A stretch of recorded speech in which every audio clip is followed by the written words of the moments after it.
ਸਰਬ ਰੋਗ ਕਾ ਔਖਦ ਨਾਮ ਭਾਗ ਦੂਜਾ ਜਗਤ ਸੁਪਨਾ।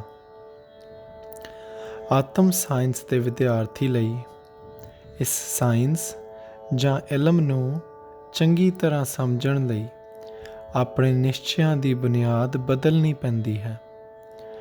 ਉਸ ਨੂੰ ਆਪਣੇ ਨਿਸ਼ਚੇ ਉਸੇ ਪ੍ਰਕਾਰ ਢਾਲਣੇ ਪੈਂਦੇ ਹਨ ਜਿਸ ਪ੍ਰਕਾਰ ਕਿ ਉਸ ਨੂੰ ਆਤਮ ਸਾਇੰਸ ਦਾ ਗਿਆਨ ਜਾਂ ਜਗਤ ਦੀ ਪੱਕੀ ਸੱਚਾਈ ਪ੍ਰੇਰੇ। ਅਗਰ ਕੋਈ ਪੁਰਸ਼ ਆਪਣੇ ਗਲਤ ਨਿਸ਼ਚਿਆਂ ਨੂੰ ਕਾਇਮ ਰੱਖ ਕੇ ਆਤਮ ਸਾਇੰਸ ਨੂੰ ਸਮਝਣਾ ਚਾਹੇ ਤਾਂ ਉਸ ਨੂੰ ਕਿਤੇ ਨਾ ਕਿਤੇ ਜਾ ਕੇ ਜ਼ਰੂਰ ਨਿਰਾਸ਼ਤਾ ਤੇ ਅਸੰਤੁਸ਼ਟਤਾ ਦੇਖਣੀ ਪਵੇਗੀ। ਅਗਰ ਕੋਈ ਪੁਰਸ਼ ਆਪਣੇ ਗਲਤ ਨਿਸ਼ਚਿਆਂ ਨੂੰ ਕਾਇਮ ਰੱਖ ਕੇ ਆਤਮ ਸਾਇੰਸ ਨੂੰ ਸਮਝਣਾ ਚਾਹੇ ਤਾਂ ਉਸ ਨੂੰ ਕਿਤੇ ਨਾ ਕਿਤੇ ਜਾ ਕੇ ਜ਼ਰੂਰ ਨਿਰਾਸ਼ਤਾ ਤੇ ਅਸੰਤੁਸ਼ਟਤਾ ਦੇਖਣੀ ਪਵੇਗੀ। ਆਤਮ ਸਾਇੰਸ ਦੀ ਵੱਡੀ ਤੇ ਮੁੱਢਲੀ ਇੱਕ ਸੱਚਾਈ ਇਹ ਹੈ ਕਿ ਜੋ ਦ੍ਰਿਸ਼ਟਮਾਨ ਜਗਤ ਸਾਨੂੰ ਠੋਸ ਤੇ ਸੱਤ ਭਾਸ ਰਿਹਾ ਹੈ ਉਹ ਦਰਅਸਲ ਠੋਸ ਵੀ ਨਹੀਂ ਤੇ ਸੱਤ ਵੀ ਨਹੀਂ। ਸਭ ਦ੍ਰਿਸ਼ਟਮਾਨ ਜਗਤ ਖਿਆਲੀ ਮੈਂਟਲ ਹੈ ਅਤੇ ਅਸਤ ਹੈ। ਹਰ ਛਿਨ ਬਦਲ ਰਿਹਾ ਹੈ।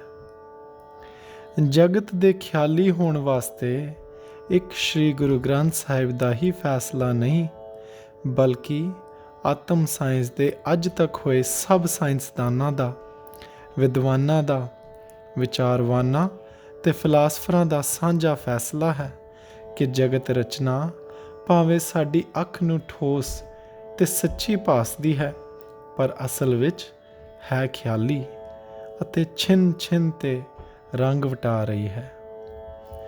ਇਸ ਖਿਆਲ ਦੀ ਪੁਸ਼ਟੀ ਵਿੱਚ ਹੇਠਾਂ ਅਸੀਂ ਸ੍ਰੀ ਗੁਰੂ ਗ੍ਰੰਥ ਸਾਹਿਬ ਦੇ ਪ੍ਰਮਾਣਾਂ ਨਾਲ ਦੂਸਰੇ ਧਰਮਾਂ ਦੇ ਮਹਾਂਪੁਰਖਾਂ, ਸਾਇੰਸਦਾਨਾਂ, ਫਿਲਾਸਫਰਾਂ ਤੇ ਕਵੀਆਂ ਦੇ ਪ੍ਰਮਾਣ ਇਸ ਲਈ ਦਰਜ ਕਰਦੇ ਹਾਂ ਤਾਂ ਕਿ ਪਾਠਕਾਂ ਨੂੰ ਯਕੀਨ ਹੋ ਜਾਵੇ ਕਿ ਜਗਤ ਸੱਚੀ ਮੁੱਚੀ ਖਿਆਲੀ ਹੈ, ਸੁਪਨੇ ਵਾਂਗ ਹੈ ਅਤੇ ਉਹ ਇਸ ਨਿਸ਼ਚੇ ਅਨੁਸਾਰ ਹੀ ਅੱਗੇ ਨੂੰ ਆਪਣੇ ਜੀਵਨ ਦਾ ਪ੍ਰੋਗਰਾਮ ਤਿਆਰ ਕਰਨ।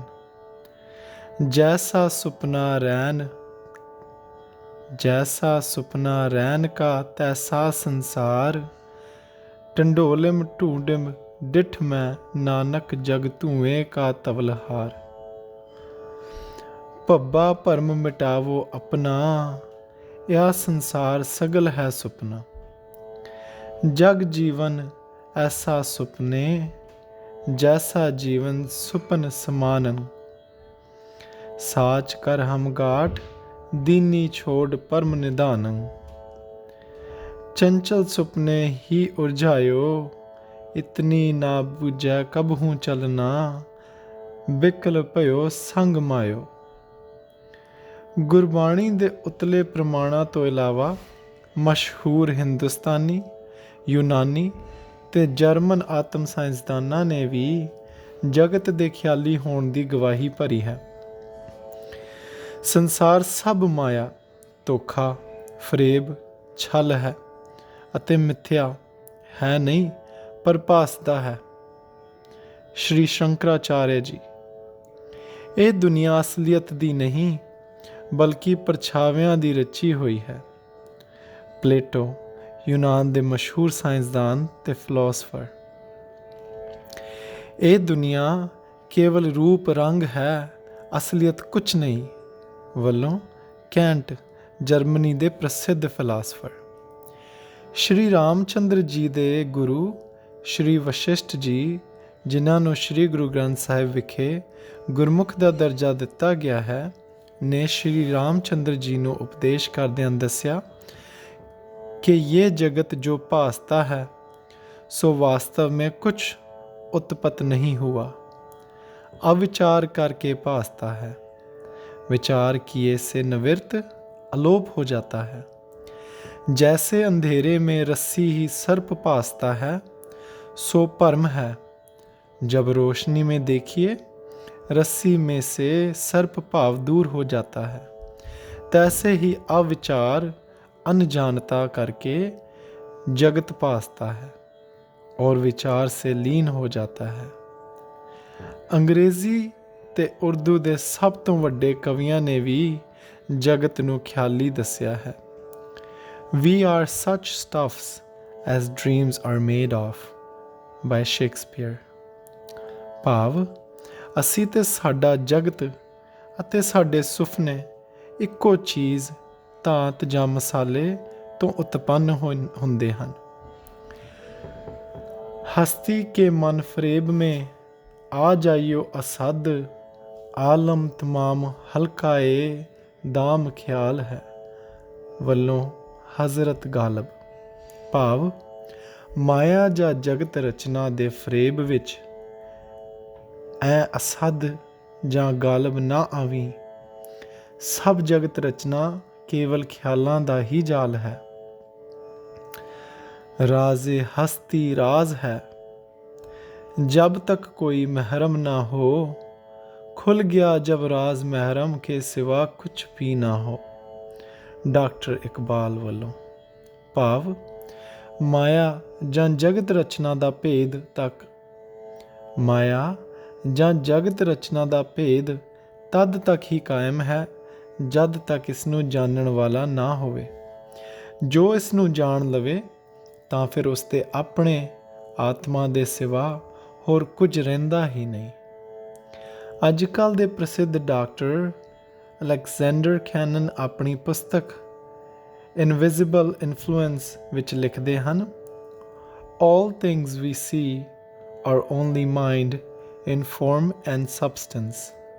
ਭਾਵ ਜੋ ਵਸਤੂਆਂ ਦੇ ਪਦਾਰਥ ਸਾਨੂੰ ਨਜ਼ਰ ਆਉਂਦੇ ਹਨ, ਜੋ ਵਸਤੂਆਂ ਤੇ ਪਦਾਰਥ ਸਾਨੂੰ ਨਜ਼ਰ ਆਉਂਦੇ ਹਨ, ਇਹ ਰੂਪ ਅਤੇ ਅਸਲੀਅਤ ਵਿੱਚ ਕੇਵਲ ਖਿਆਲ ਹੀ ਹਨ। ਸ਼੍ਰੀਮਤੀ ਮੈਰੀ ਐਡੀ ਬੇਕਰ ਜੀ ਲਿਖਦੇ ਹਨ, God, Spirit, creates all through mind and not through matter। God creates all through mind and not through matter। ਭਾਵ ਵਾਹਿਗੁਰੂ ਜੀ ਜੋ ਜੋਤ ਹਨ, ਸੰਸਾਰ ਰਚਨਾ ਨੂੰ ਖਿਆਲ ਦੇ ਜ਼ਰੀਏ ਬਣਾਏ ਹਨ,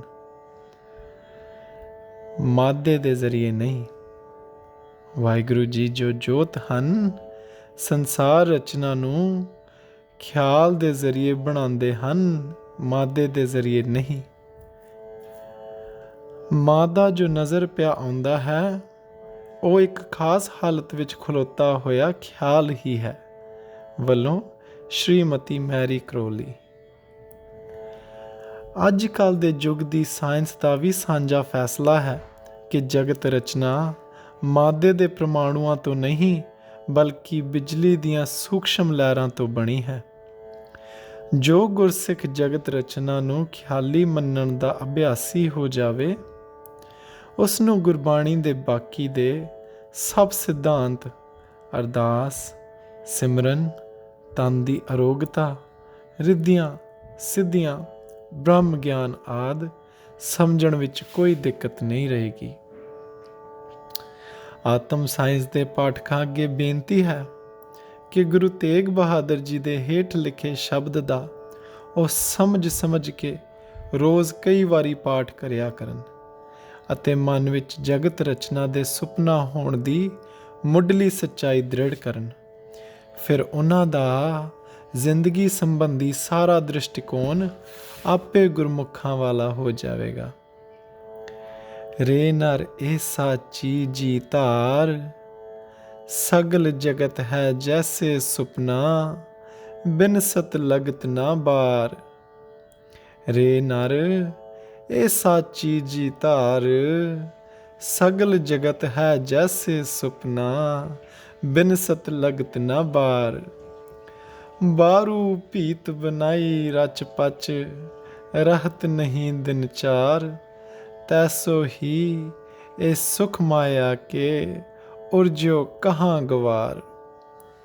अजहू समझ कछ बिगड़ो नाहिन, भजले नाम मुरार। कहो नानक निज मत साधन को, ਭਾਖਿਓ ਤੁਹੇ ਪੁਕਾਰ। ਵਾਹਿਗੁਰੂ ਜੀ ਕਾ ਖਾਲਸਾ, ਵਾਹਿਗੁਰੂ ਜੀ ਕੀ ਫਤਿਹ।